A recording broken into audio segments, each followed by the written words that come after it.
Saudara sekalian, hari ini kita akan membaca firman Tuhan dari Mazmur pasal 19 ayat 12. Mazmur 19 ayat 12. Lagi pula hamba-Mu ini diperingatkan oleh semuanya itu, dan orang yang berpegang padanya mendapat upah yang besar.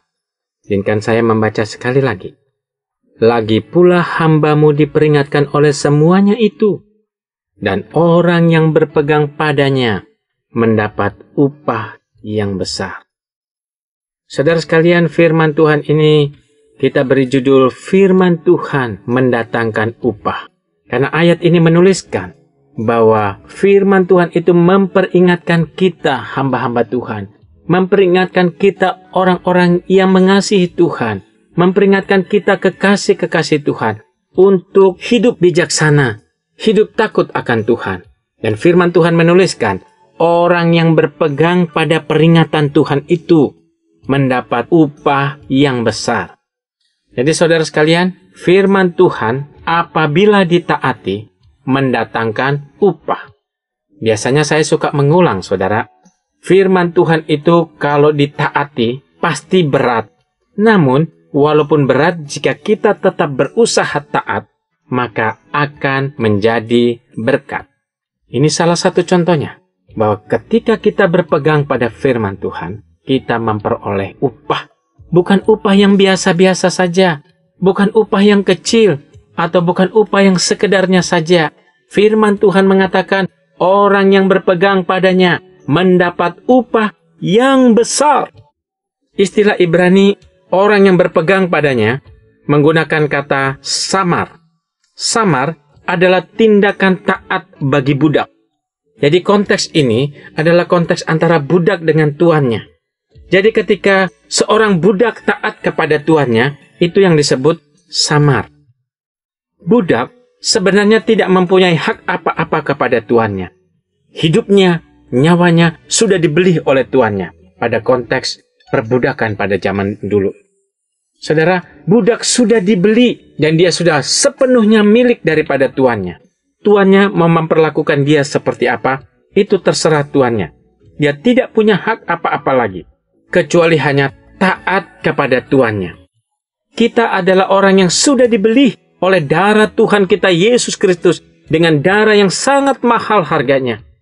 Sekarang sepenuhnya kita milik Tuhan. Kalau sepenuhnya kita milik Tuhan, maka kita hanya mempunyai hak untuk taat kepada Dia. Tapi saudara sekalian, Tuhan bukanlah Tuan di dunia ini. Tuhan berkata, kalau kita berpegang pada perintahnya, kita memperoleh upah. Maksudnya saudara sekalian, pada waktu zaman dahulu, seorang tuan tidak harus memberikan tips atau upah atau hadiah kepada budaknya. Kalau dia tidak ingin memberikan, dia juga tidak bersalah. Karena sebenarnya budak itu sudah dibeli oleh tuannya. Namun, firman Tuhan ini mengatakan, jika kita berusaha seperti budak yang mau taat Tuhan dengan berpegang kepada firman Tuhan untuk menghormati Yesus Tuhan kita, maka Tuhan akan mendatangkan upah, dan upah itu sifatnya besar. Upah yang besar menggunakan kata Ibrani rab. Istilah rab ini mempunyai makna yang berlimpah dalam kekuatan. Jadi artinya, ketika kita berusaha berpegang kepada firman Tuhan, maka Tuhan akan memberikan kita kekuatan yang berlimpah. Kekuatan yang membuat hidup kita lebih bermakna. Kekuatan yang membuat hidup kita dan sekeliling kita lebih teratur. Kekuatan di dalam menjalankan tugas dan menghadapi tantangan. Kekuatan untuk bisa menjadi garam dan terang dunia. Kekuatan untuk bisa berdiri tegak di tengah badai yang sedang menghadang. Seiring dengan bertambahnya kekuatan saudara dan saya, maka bertambah pula lah tugas dan kepercayaan yang kita pegang. Dan akhirnya bertambah pula lah tanggung jawab kita. Tuhan dan firman Tuhan adalah sumber semua kekuatan yang kita perlukan di dalam hidup. Seringkali Tuhan membangkitkan kekuatan dalam diri seseorang melalui 3 hal, saudara. Yang pertama, melalui keluarga. Mengapa lebih mudah memberi sesuap nasi kepada yang kelaparan dibandingkan meringankan rasa sedih, hampa, dan kesepian dari mereka yang tidak mendapat kasih dan kekuatan dalam keluarganya. Orang yang tidak mendapatkan kasih dan kekuatan dari keluarganya, mereka-mereka ini yang hidupnya seringkali tergoncang dengan kesedihan, kegelisahan, kegalauan, kehampaan, dan kesepian. Saudara, kalau sudah demikian, tidak mudah untuk menolong orang ini. Kehilangan kasih dalam keluarga sama dengan kehilangan kekuatan. Karena itu, saudara sekalian, firman Tuhan, bergaulah dengan firman Tuhan, supaya engkau memperoleh kekuatan itu, kekuatan untuk membangun kasih di dalam keluargamu.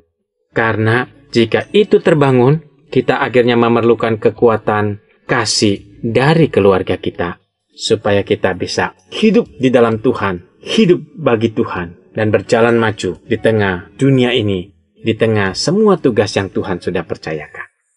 Kedua, Tuhan seringkali bisa memberikan kekuatan melalui sahabat atau orang yang dekat.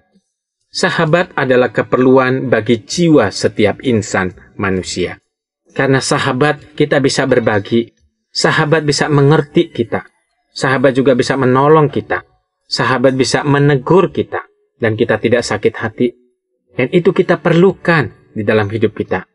Bahkan ketika semua orang meninggalkan kita, ia ada di samping kita. Saudara, itu kekuatan. Sahabatlah ladang hati yang engkau taburi dengan kasih, dan kelak engkau akan tuai dengan penuh rasa terima kasih. Jadi saudara, kalau kita memiliki sahabat, taburilah setiap hari dia dengan kasih-Mu, dan satu saat engkau akan menuai darinya rasa terima kasih. Karena sahabat adalah tempat berbagi, tempat bercanda yang walaupun jauh, namun terasa dekat di hati. Walaupun tak terlihat, namun keindahannya dapat dilihat oleh hati kita. Seorang sahabat selalu ada ketika kau memerlukan dukungan. Walau saat itu ia bisa memilih untuk berada di tempat yang lebih menyenangkan dan menguntungkannya, tetapi ia rela meninggalkan semua itu demi sahabat. Yesus pun adalah sahabat kita, saudara.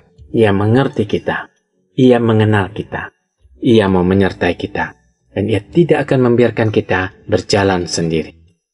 Ketiga, Tuhan seringkali memberikan kekuatan kepada kita melalui love. Kata love ini di dalam bahasa Indonesia memiliki 3 dimensi, saudara. Love diterjemahkan dengan cinta. Love juga diterjemahkan dengan kasih. Love juga diterjemahkan dengan sayang. Saudara, ada kekuatan di dalam cinta, kasih, dan sayang. Karena orang yang sanggup mencintai adalah orang yang kuat.